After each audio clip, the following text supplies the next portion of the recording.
Good morning. Ngasi irai numit tang kun ko. Ado ngasi ki card message haipetang yung minarase ado irai numit se color se sky blue use to buyo aduga number dana 71 ko angel number daily angel number dana 71 ado aham bada ko yi card ki message yung minarase aduga timing ay hajara ke ngasi ki karamba keno to buya ga tage have the timing of abase aduga hoi relationship manifestations ay nangarang video hapado irai gumbada tawgadamne ko haidi sum relationship haise hoi ay nangarang keno tawbudi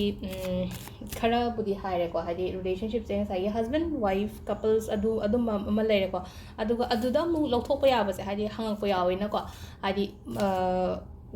husband wife katang na tabadi imong manungda mama ga macha ga kari adumba adugi mamang da dum hapudi hakimne ko ado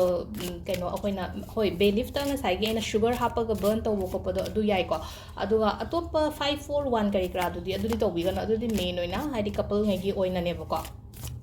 pau ko phauna da bana tra wari ge thinungai sha da adum moi gi oideni ko ado hamba da khoi gi card se hana yeng minar se ko card ki message se number 1 2 3 ko ahamba card lere sida ani shuba lere ko sida ahum shuba lere ko sida gi amma choose tawrase ko first card second card third card ko first card se yam phazana lai ko hadi numit lai ko card se masak so yamna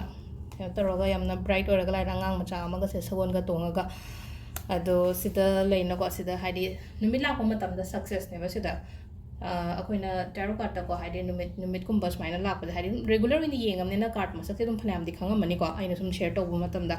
adi first la is the sun is a very positive card ko 100% positive card ne ma sita lei se haide tawru ko thaba inkhang da haide mai pak pa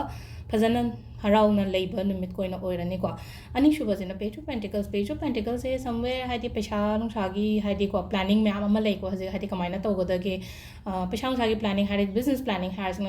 business haide last adi pesha tarakto na aduna haidi khallaga mayam ama leba haidi execute plan mayam do execute tawdriba pangthokdriba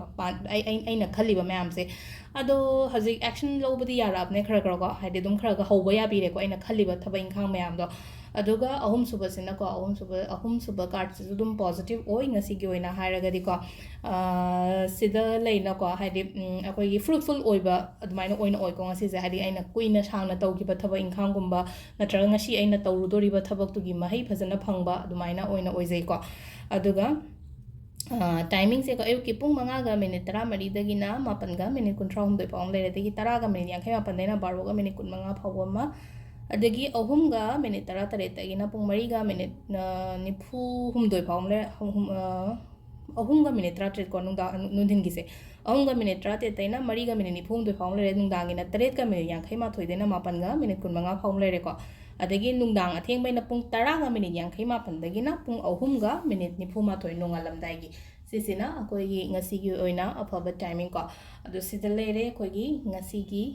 daily card message timings adagi numbers colors lo number ko